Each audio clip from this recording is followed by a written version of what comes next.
Merci de nous rejoindre pour cette dernière partie de l'Africa Newsroom. Nous sommes toujours en compagnie de Dominique Yandonka, première secrétaire générale du mouvement ITA, Initiative pour une transformation par l'action. Barandiaï, consultant en innovation technologique. Et Léon Kungu, chercheur en sciences politiques à l'université Paris 13 Villetaneuse. Tout de suite, notre Zoom Société consacré aujourd'hui à la pénurie de logements dans la ville du Caire.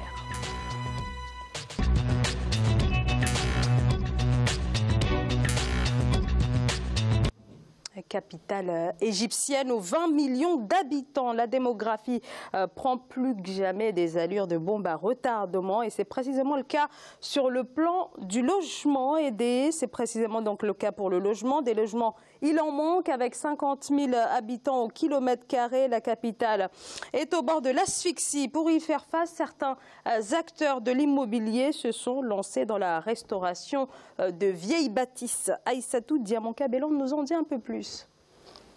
En Égypte, l'heure est à la rénovation des infrastructures immobilières dans le centre-ville du Caire. Ces dernières, construites au 19e siècle, ne respectent plus les standards de l'environnement. La société d'investissement immobilière égyptienne Ismailia travaille depuis plus de 10 ans sur la restauration de vieux édifices qui faisaient la gloire du quartier dans l'ancien temps. La viennoise, construite en 1896, est le dernier projet en date. Une opportunité s'est présentée avec ce projet.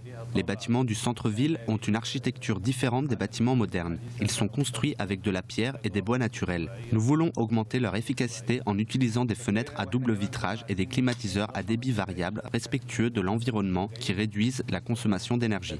Le gouvernement égyptien poursuit son projet de désenclavement et de décentralisation avec le déplacement de nombreux bureaux vers une nouvelle capitale d'affaires située à l'est du Caire. Un projet estimé à 45 milliards de dollars. Le centre du Caire a toujours été un quartier d'affaires culturel et diplomatique avec une richesse architecturale de grande envergure. Habiter au centre-ville convient à tout le monde selon son travail et son entreprise. Vous êtes soit à proximité ou loin de certaines zones. En ce qui concerne la circulation, il y en a partout. Ce n'est toutefois pas le seul facteur à prendre en compte. Il y a une facilité d'accès et de circulation pour les gens. Le centre-ville est le cœur de la ville. Le quartier du centre-ville a pris de l'importance au 19e siècle avec le règne de Khedive Ismaïl, le vice-roi d'Égypte, qui avait pour ambition de créer un Paris sur le Nil avec de grands et larges boulevards parsemés de places et de jardins publics. La plupart des bâtiments consomment beaucoup d'énergie et se sont détériorés au fil des ans par manque de rénovation et d'entretien. Nous sommes confrontés à la crise de l'énergie dans la consommation de l'électricité et des émissions de dioxyde de carbone. Nous essayons de faire de notre mieux pour réduire la consommation et les coûts de fonctionnement du bâtiment. Les bâtiments de l'ère Khedive, appelés également Ismaïl Pacha, ont une durée de vie de 70 à 150 ans. Donc, restauration de vieux bâtiments qui ont donc subi les affres du temps. Monsieur Yandonka, désengorger la capitale du Caire, voilà, ce type d'initiative peut contribuer à cela. Exactement. Non seulement ça peut contribuer parce que la ville de Caire regorge quand même des bâtiments classés monuments historiques, qui nécessite d'ailleurs, je ne sais pas si ceux qui ont eu la chance d'aller au Caire, vous allez constater, qui nécessite vraiment la rénovation pour que cela tienne, parce qu'il y a même des bâtiments qui ont plus de 7000 ans, ce que je sache.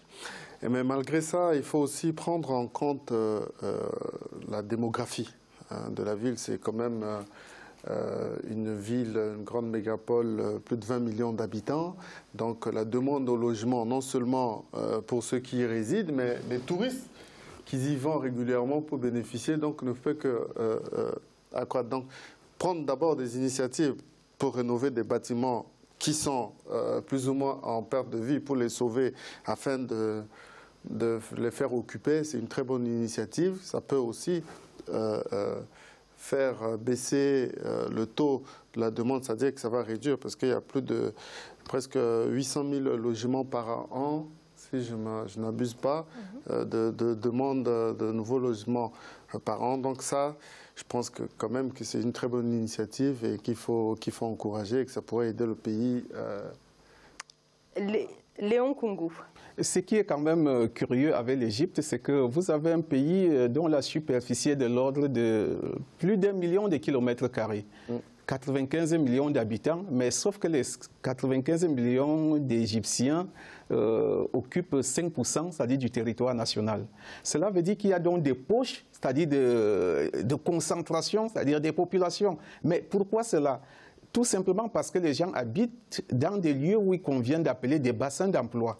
Donc, on veut habiter le Caire qui est aujourd'hui pratiquement saturé, presque 20 millions d'habitants. Et comme il l'a si bien souligné, quand vous allez dans cette ville, il y a ce volet historique, c'est-à-dire qui est captivant. Et cela veut dire que la politique même, c'est-à-dire en termes d'urbanisation, elle rencontre des obstacles.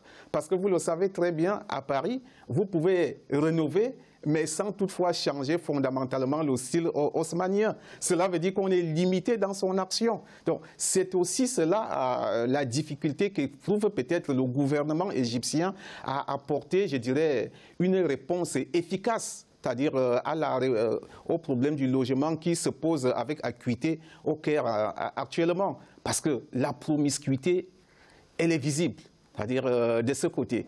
Vous ne trouvez même plus d'espace vert. C'est-à-dire, je ne sais pas, bon, le problème est vraiment global. Il va falloir peut-être actionner aussi sur le plan peut-être de l'emploi à l'échelle territoriale pour essayer de désengorger peut-être le Caire. La capitale. Alors, oui. Cette question est posée quand même depuis 40 ans maintenant, Baran Ndiaye, mais tous les différents gouvernements depuis ces 40 dernières années n'ont pas réussi à construire ces nouvelles villes périurbaines, j'ai envie de dire. Bah, écoutez, pour moi, en fait, c'est assez simple. Ça vous fait rire peut-être, mais l'homme, d'habitude, avec grand H, a l'habitude de vivre dans un endroit non hostile. C'est-à-dire qu'en Égypte, ils ont focalisé l'ensemble des infrastructures, en tout cas d'habitation, sur les bordures du Nil. C'est-à-dire qu'il y a de fortes concentrations, vous l'avez évoqué tout à l'heure, 95 millions d'habitants, autant pour moi, vivent dans 5% du territoire. Pourquoi? Parce que c'est des endroits en fait viables où il y a de l'eau, où il y a le Nil. Donc les autres endroits sont délaissés. L'Égypte est un pays très vaste, hein, c'est un pays énorme. Aujourd'hui, en Égypte, ce qui se passe, c'est qu'il y a des bâtiments qui datent de 7000 ans, comme vous l'avez dit, quelque part, mais aussi il y a des bâtiments qui datent du 19e siècle, il y a 600 bâtiments à l'intérieur du Caire même qui sont classés au patrimoine mondial de l'UNESCO. Il ne faut pas y toucher. Effectivement, le fait de les réhabiliter, c'est bien d'une part.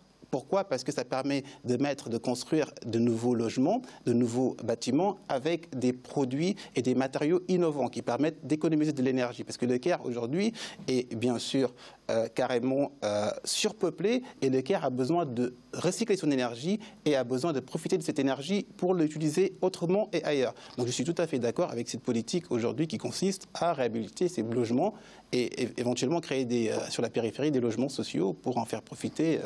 Moi, j'abonde dans le bon sens, dans ce sens, mais je pense que la meilleure manière et la meilleure politique adoptée pour désengorger la ville de Caire, c'est non seulement de mener une politique d'expropriation, c'est-à-dire que de cibler une zone pour construire. Et comme avait dit M.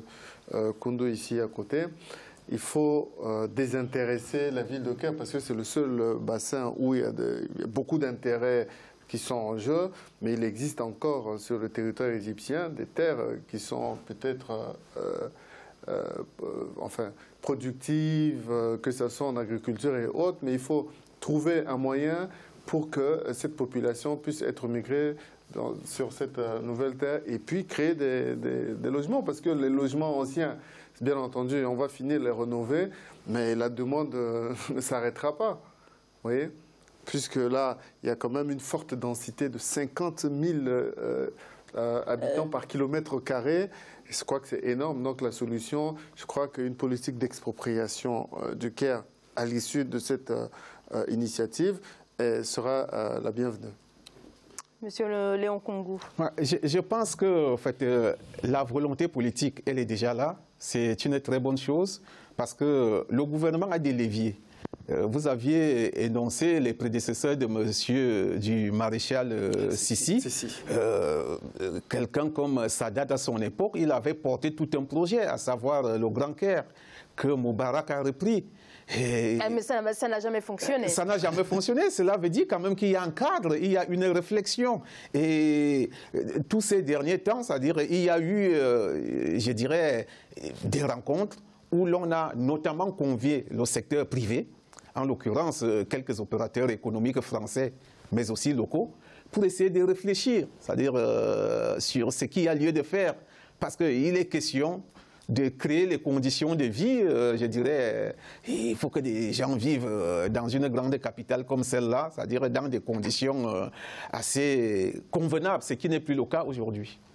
Monsieur Barandiaï. Est-ce qui gangrène effectivement toutes les grandes capitales africaines aujourd'hui? Parce que tout se trouve au niveau de la capitale. Vous allez dans n'importe quel pays assez développé en Afrique aujourd'hui, toutes les populations rurales convergent vers la capitale. Pourquoi? Parce que c'est là où on peut trouver, c'est le bassin d'emploi, c'est là où l'économie fonctionne, c'est là où on peut s'enrichir et nourrir sa famille en zone rurale.